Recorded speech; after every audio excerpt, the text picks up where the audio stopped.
USA का एक और वीज़ा जो कि हमारी एक फीमेल क्लाइंट हैं उनका रिसेंटली लास्ट वीक में ग्रांट हुआ है।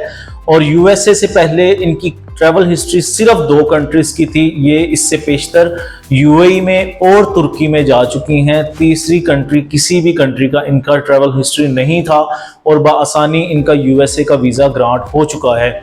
इससे पेशतर बहुत सारी यूएसए से रिलेवेंट जो वीडियोस बनाई गई उनमें मैंने बताया कि यूएसए का वीज़ा आप फ्रेश पासपोर्ट पर भी हासिल कर सकते हैं अगर आपकी कम्युनिकेशन स्किल अच्छी है।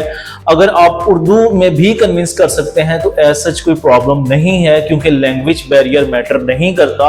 अगर आप उर्दू में इंटरव्यू देते हैं या आप इंग्लिश में इंटरव्यू देते हैं, अगर आप वीज़ा ऑफिसर को कन्विंस कर लेते हैं अपने डॉक्यूमेंट्स की बेस पे, अपने फैमिली टाइज की बेस पे, या जिस भी मकसद के लिए आप यूएसए में जाना चाह रहे हैं उस बेस पे आप वीज़ा ऑफिसर को कन्विंस कर लेते हैं, तो आपका फ्रेश पासपोर्ट पर भी यूएसए का मल्टीपल वीज़ा मिल जाता है आपको। यानी कि आप एक दफ़ा वीज़ा लेने के बाद मल्टीपल टाइम यूएसए में एंट्री हासिल कर सकते हैं और ईच एंट्री पे आप 6 मंथ तक वहां पर स्टे कर सकते हैं। बहुत सारे लोगों के माइंड में ये क्वेश्चन होता है कि अगर हम यूएसए का वीज़ा अप्लाई करेंगे तो शायद हमारा वीज़ा रिफ्यूज़ हो जाए और हमारे पैसे जो है नुकसान हो जाए, और यूएसए जो है अपना डाटा दीगर एम्बेसीज के साथ शेयर करेगा। तो अगर हम किसी और एम्बेसी का वीज़ा अप्लाई करेंगे तो उसका वीज़ा लेने में भी हमें प्रॉब्लम का सामना करना पड़ेगा। एज सच इस तरह से कुछ भी नहीं होता। वीज़ा ग्रांट भी होते हैं वीज़ा ऑफिसर की तरफ से और रिफ्यूज़ भी होते हैं, लेकिन कभी भी अगर किसी एम्बेसी ने किसी एप्लीकेंट का वीज़ा रिफ्यूज़ किया हो तो इसका मतलब ये हरगिज़ नहीं कि दूसरी एम्बेसी उसे वीज़ा नहीं देगी।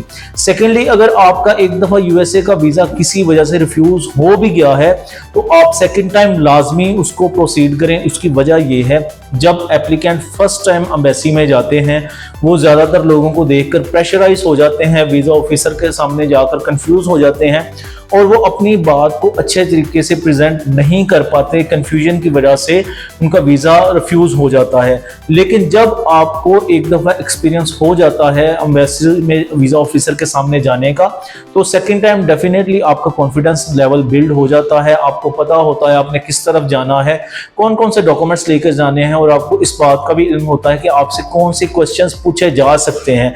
तो सेकेंड टाइम जब आपका कॉन्फिडेंस लेवल अप होता है, आपको पता होता है आपने किस तरह से जवाब देना है, तो फिर डेफिनेटली आपका सेकेंड टाइम भी वीज़ा ग्रांट हो सकता है। हमारे बहुत सारे क्लाइंट ऐसे भी हैं जिनका 1 या 2 दफ़ा यूएसए का वीज़ा रिफ्यूज़ हुआ है और उन्हें सेकेंड और थर्ड अटेम्प्ट में यूएसए का वीज़ा मिला है।